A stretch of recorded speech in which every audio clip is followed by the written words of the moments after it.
Hello friends. Today I'd really like to share some of my old artwork with you, but unfortunately I'm still several pages away from finishing my current sketchbook, which will also be my first sketchbook that I finished, if I finish it.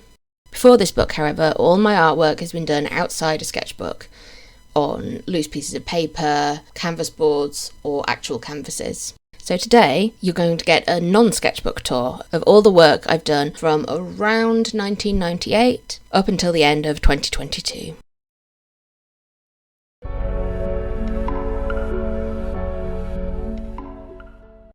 First of all, in case you're under the impression that I'm a neat and tidy person and that my studio is always immaculate, here's some footage of what my studio looked like when I came in it this morning and me getting ready to film.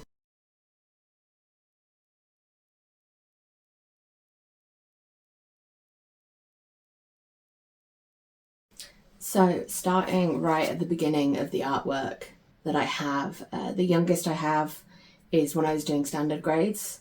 It's kind of the Scottish equivalent of GCSEs.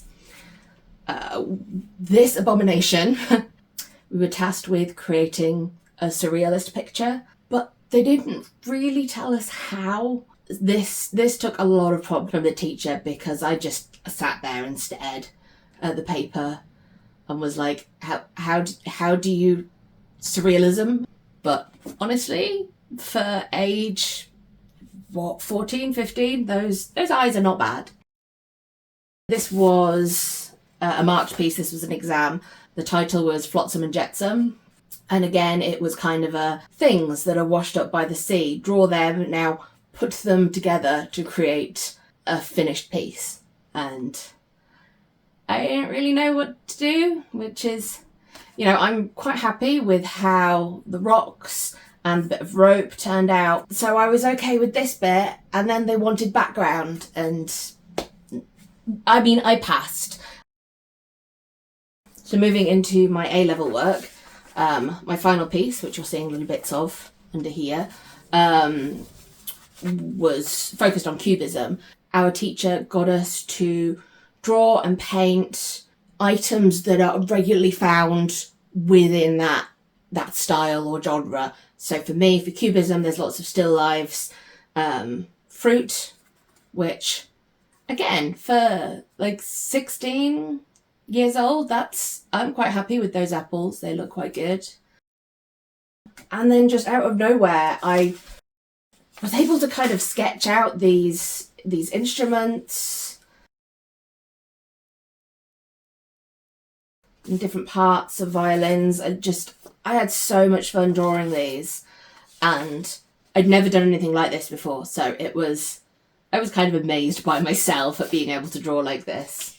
I have no idea which way the Scottish Daily Express leans. It was one of my parents' newspapers, but yeah, I am pleased with the work I did. But then we were to take this and create a finished piece, which for me was cubism, and once again they didn't really tell us how to do that. This wasn't what I wanted it to be. So then outside of school, moving on to random paintings that I did at the age of about 16, 17, I redid the cubist piece. Again, it's still not what I wanted. I think possibly my skill level didn't match the vision that I had, which is a really frustrating stage to be at, and I still feel that a lot today, where I know in my head what I want to create, but what goes down on the paper isn't quite it. And sometimes I surprise myself and I create something better or different. I think this scratched the itch that I had to have another go at cubism. It might be something I come back to another time, but not at the moment. So I got a load of art supplies for Christmas that year, and I think I was trying to create something edgy, something that meant something, because at that point I thought art's supposed to mean something, but I didn't really know what I wanted it to mean, so I just created some slightly random things. Again, trying with the cubist ideas in this one. And then I don't know. I mean, it's pretty, it's colourful, and Actually, looking back, this was me using techniques around laying the acrylic on thicker and creating texture and kind of mixing the paint on the page, which I can recognise is something that I've done since and really enjoyed. And this one, this is a painting I've always loved. I have this photograph of my mum standing under a tree with gorgeous yellow flowers, and that picture's always made me really happy. My mum actually passed away a couple of years ago now. So a complete change of direction. Then I went off.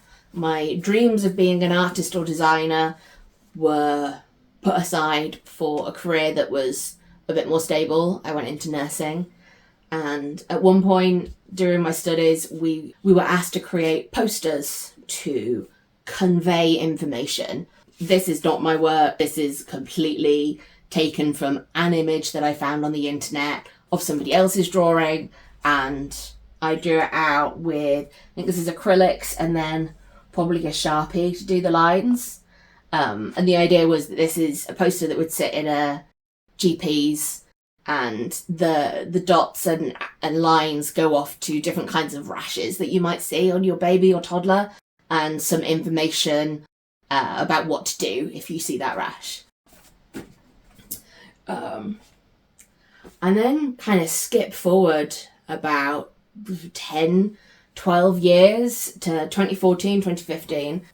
This is paint by numbers, but I mixed up the colours. I just wanted to see what would happen. I think it's partly inspired by, there's a moment in a movie called Mona Lisa Smile where they take paint by numbers kits and do weird and wonderful things with them. No, I'm out of order. Hold on. Let me skip like that. Okay. And then over the years, I got a How to Draw Manga book. So these are the images of anime characters that I did from the step-by-step book. I spent rather a lot of money on Copics because at that point I didn't know any better. I'm fairly happy with how they turned out. And then that kind of inspired me to start sketching again. I think these were done from magazines, like fashion magazines.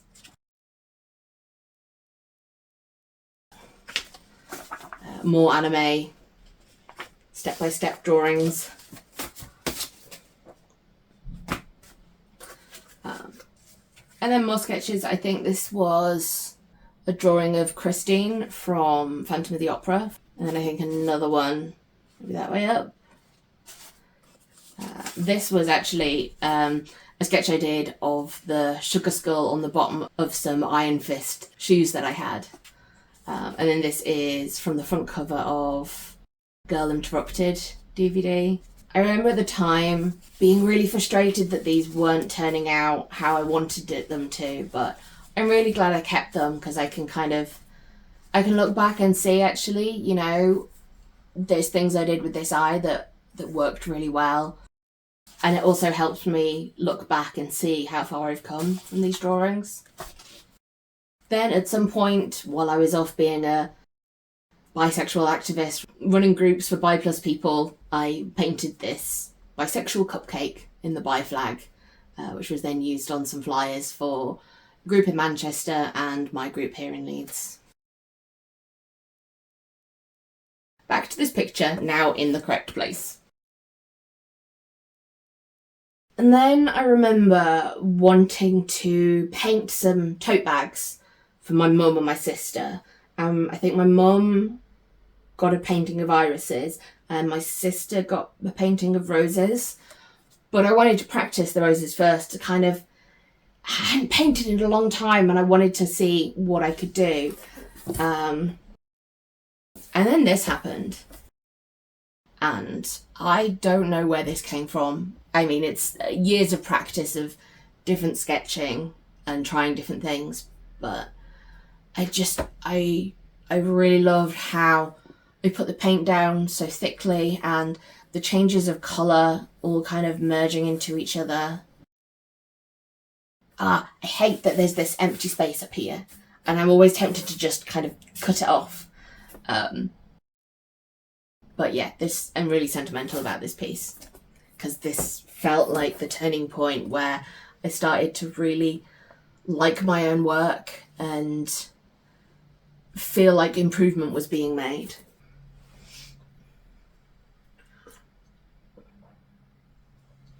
So from that, I felt inspired to do a still life, because that's what we'd done at school.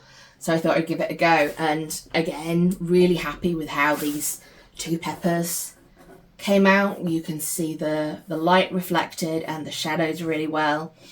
I quite enjoyed doing this tea towel where you can just see, I think it was inside out tea towel, so you could just see the pattern coming through on this side. And then somewhere around this time I did my blue sky painting, which insert now. I think this took me 2 years to paint, because I got so far in it and realised, oh, I really like this painting, but what if I do more and mess it up? And what if I ruin it? So I had a massive gap of about a year. And then when I came back to it, painstakingly painted each detail onto the trees and immediately fell in love with it. And I'm so glad that I persevered.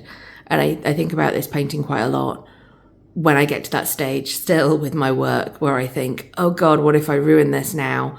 And think, actually, it's okay, it works out. And even if it doesn't, there's other pictures. And then after that, I did a painting of a photo I'd taken during my first ever Pride March.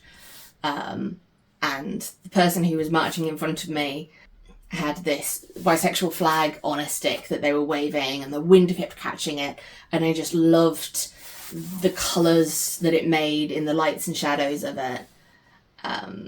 I was really happy with this at the time. This was probably my first time doing a background and it making some sense, starting to have a bit of an understanding of perspective and how to create shadows.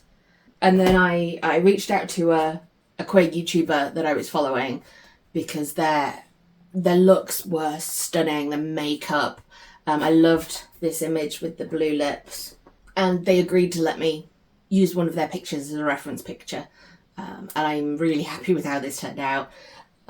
This is probably one of the first full face portraits that I've painted since I was at school, other than the little sketches that I did, and I'm really, really happy with how it turned out. And it's so nice creating something like this. When you're happy with the result, it kind of spurs you on to want to do more. I also think it's helpful to look and go, you know, I clearly had some difficulty doing noses. I haven't done noses before at this point, really. And maybe that's something that I want to learn more about. I've not quite got the structure of the eye right with where the lashes sit.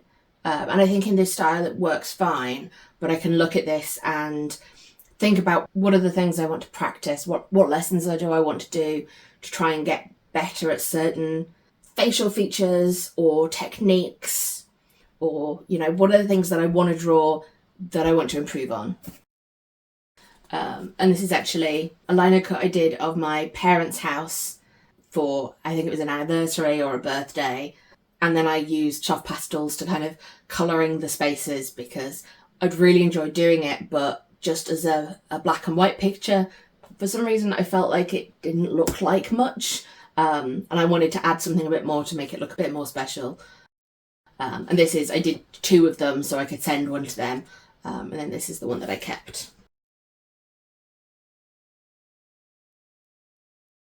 This is actually a work in progress, so it probably shouldn't be in this video, but I make the rules here.